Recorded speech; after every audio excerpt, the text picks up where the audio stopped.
Chers amis en Christ, bonjour. Donc aujourd'hui, je vais vous parler justement des événements du temps de la fin, puisque je crois fermement que nous y sommes. Nous sommes dans les temps de la fin. Beaucoup de gens me disent mais non, car tu sais, on a beau entendre parler de guerre et de bruit de guerre comme il y a en Ukraine, on a beau entendre parler de catastrophes naturelles comme on voit en Turquie et en Syrie par exemple. Donc, on a beau nous parler aussi, comme il est écrit dans la Bible aussi, ce troisième cas, qui est il y aura des pestes dans divers lieux.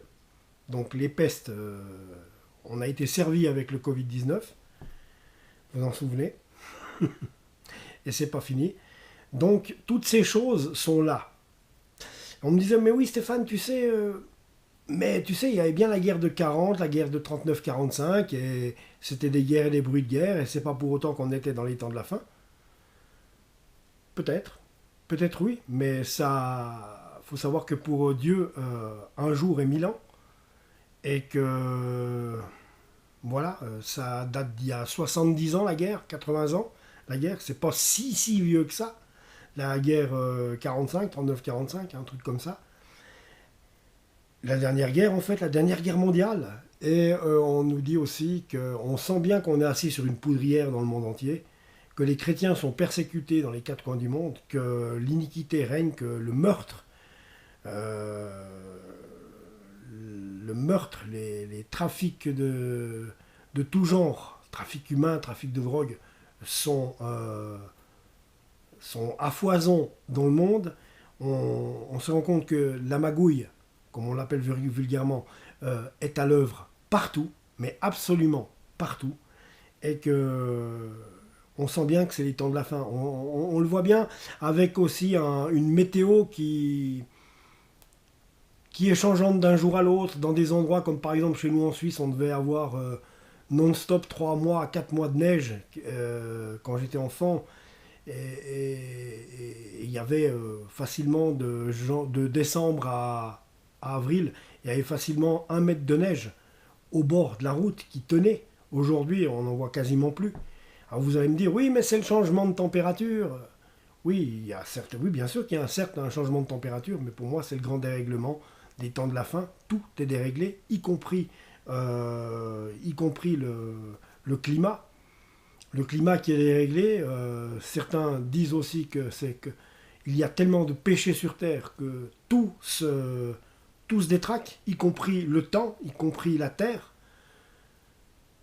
Donc on sent, c'est quelque chose qui se sent. Il est vrai que nous sommes dans les temps de la fin.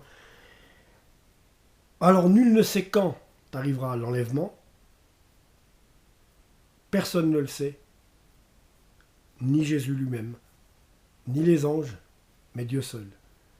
Et mais on sent que justement les premières douleurs de l'enfantement, comme il est écrit dans la Bible, sont là aujourd'hui. Les douleurs de l'enfantement, c'est malheureusement ce qui s'est passé en Turquie et en Syrie qui a fait des centaines de milliers de morts.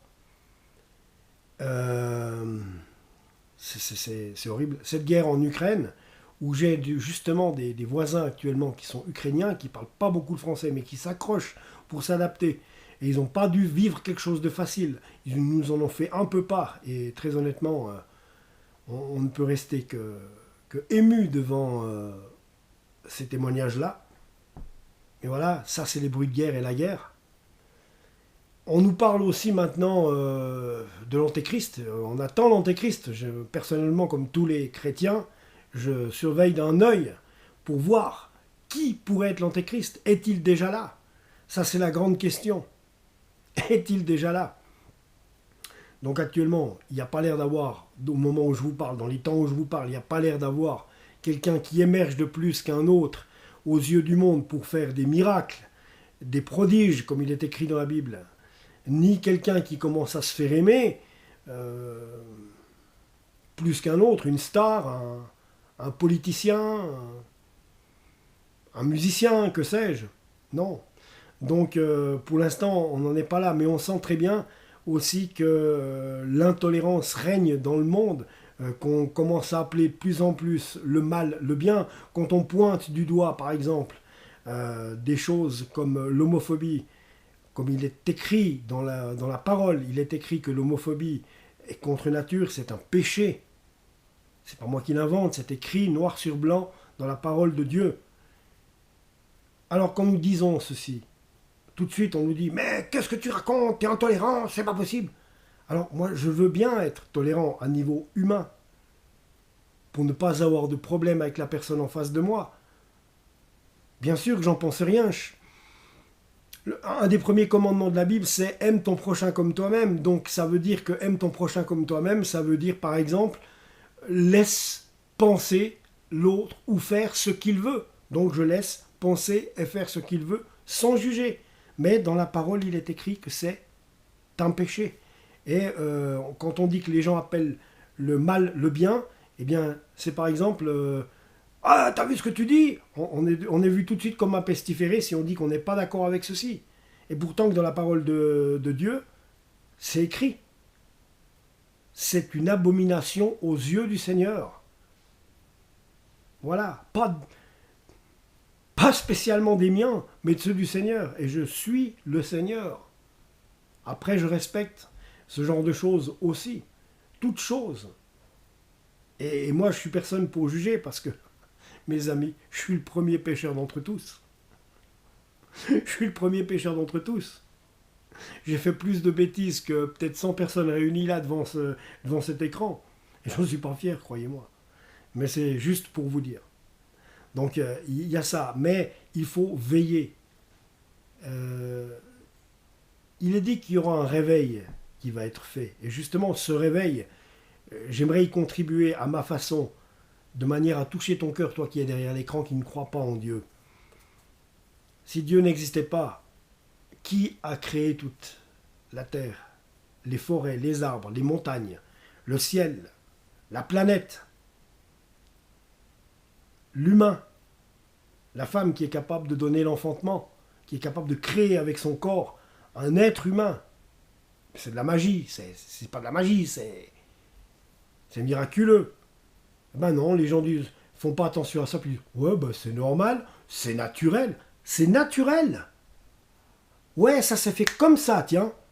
T'as raison. Une femme, elle a envie de faire un enfant, ouais, c'est naturel, quoi. C'est comme ça, l'homme, il est là pour donner la semence, et maman, elle donne vie au bébé. Non mais t'en as à quelle page? Il a bien fallu une intelligence derrière ce processus-là, non? Que ce soit autant de la semence paternelle que du fait de réussir à enfanter un être humain.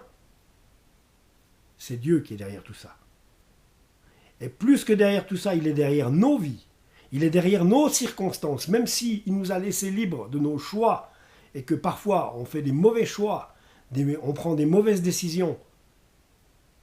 Mais lui, il a déjà tout décidé pour nous. Il a un plan pour nous.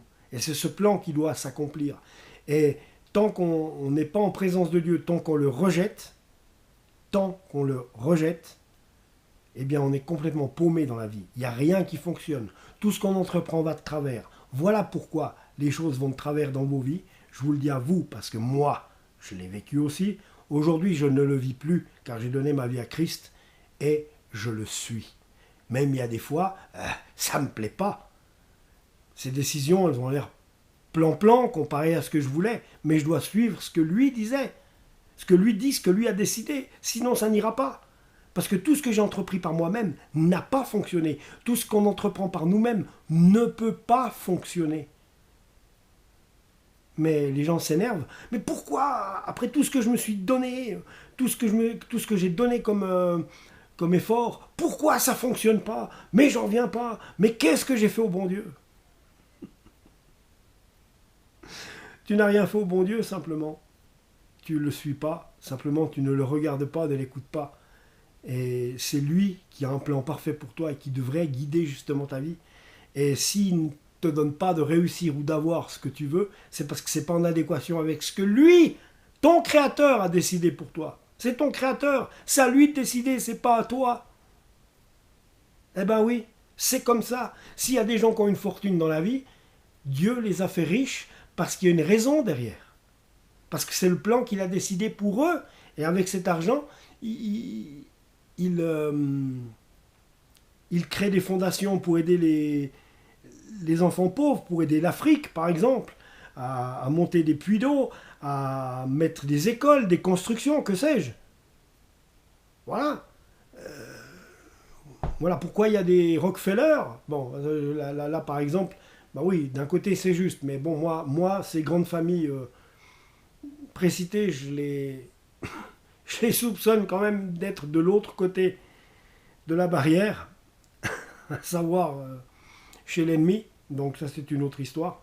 Quand on sait que leur building à eux, à New York, est placé au 666 rue je sais pas quoi, hein, donc 666, là je suis le facteur, je me tire en courant. C'est pas possible. Donc voilà. Et voilà ce que je tenais à vous dire ce soir. C'est quoi que vous vouliez faire, réfléchissez. Si vous ne croyez pas en Dieu, regardez, je sais que votre vie ne va pas. Je sais que tout ce que vous entreprenez ne fonctionne pas vraiment, ou pas du tout. Et si ça ne fonctionne pas, c'est parce que vous n'êtes pas en Christ, parce que vous ne lui avez rien confié. Et lui, il veut qu'on lui confie tout pour que ça marche. Alors je ne dis pas qu'il ne veut pas nous donner ce qui nous tient à cœur. Parce que ce qui nous tient à cœur, le don que nous avons individuellement, certains sont bons pour la cuisine, d'autres pour le sport, d'autres pour le management, d'autres pour la couture, que sais-je. C'est des dons de Dieu. Alors oui, il y en a qui font le métier qu'ils aiment, qui rentrent dans leur plan que Dieu a fait pour eux. Mais d'autres non, parce que simplement, des fois, on n'a pas l'esprit qui va en adéquation avec ce qu'on aimerait, avec ce que Dieu a placé comme don dans nos vies. Voilà, parce que simplement, ça pourrait être trop dangereux pour nous. On ne donnerait pas un couteau de cuisine à un enfant de 5 ans pour qu'il s'amuse avec. Pour nous, c'est pareil. Et les choses iront beaucoup mieux le jour que vous accepterez Dieu dans votre vie. Le jour où vous direz, il a donné sa vie pour moi à la croix. Il a fait exprès, volontairement, pour racheter l'humanité, sa création. Nous sommes sa création. Il a fait exprès de se livrer. Il le savait depuis le début que c'est Judas qui allait le livrer. Il savait depuis le début pourquoi il était venu sur terre. Dieu l'a envoyé sur terre pour sauver sa création, c'est-à-dire nous. Sinon, nous partions tous en enfer. Eh oui, tous en enfer. Il n'y en a aucun de nous qui méritait rien. C'est nous qui aurions mérité d'être crucifiés. Nous sommes impurs, nous sommes pécheurs, et il faut le reconnaître. Et ce que nous demande Jésus-Christ, c'est ce que nous demande Dieu, c'est de croire en ce que son Fils Jésus-Christ a donné sa vie pour nous à la croix. Le reconnaître. Et qu'il a lavé, que de son sang qui a coulé, nos péchés ont été lavés, que de ses meurtrissures, nos maladies ont été guéries. Par la foi, et de le faire Seigneur et Sauveur de notre vie, de se dire maintenant stop, j'arrête les bêtises que je fais, je m'arrête dans mes plans foireux, j'ouvre une Bible, je me renseigne, et je tourne ma vie et mon cœur vers Dieu, parce que si vous ne le faites pas, ça n'ira jamais. Vous pourrez vivre 300 ans, si vous n'avez pas Christ avec vous, 300 ans, ça n'ira jamais. Voilà, ça c'est le message que j'avais à vous faire passer ce soir, un peu en vrac. Alors, c'est pour ça, bien-aimés, chers frères, chères sœurs, chers amis en Christ, je vous souhaite une agréable nuit ou une bonne journée, c'est selon. Que Dieu vous bénisse.